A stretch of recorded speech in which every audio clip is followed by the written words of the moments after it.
Hi, welcome to Stories from the Writing Chair, or What Happens When I Actually Write.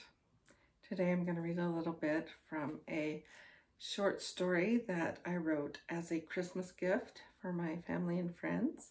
It is called Eye Hath Not Seen. It's not actually published, it was just a gift. So let me know in the comments if you have any interest in reading more, and I will consider making it available. Holiness. She was close now. Mattia hurried through the trees, clinging to the knitted satchel that held her paint pots and bark canvas.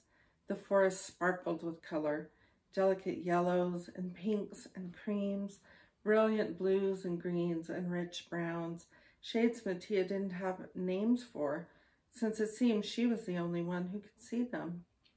Her pulse quickened as she reached the ruins.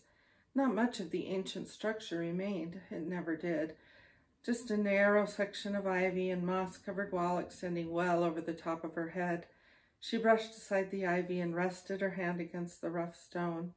The wall warmed her hand, radiating serenity, peace, sacredness, even centuries after the building had vanished. A thrill shuddered through her. Mattia sank to her knees with a sigh. This place had been calling to her, pulling her for weeks. She slipped the satchel off her shoulder and spread her paint pots on the ground around her. Carefully, she unstopped each one. Materials for paints were hard to come by, and she didn't want to spill a single drop. The canvas came out next, a smooth rectangle of bark, dried and painted the purest white she could concoct. Mattia had perfected her paints and canvases over 20 years, ever since she was a young woman, and the irresistible tug of the sacred ruins had come upon her. When all was ready, Mattia closed her eyes for a moment and breathed in the clean, pungent scents of the forest. Her fingers quivered. It was time.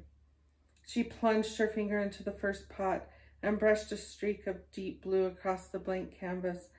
Then that strange and beautiful power came over her once again, and her fingers flew across the canvas of their own accord, driven by the divine fire that filled her.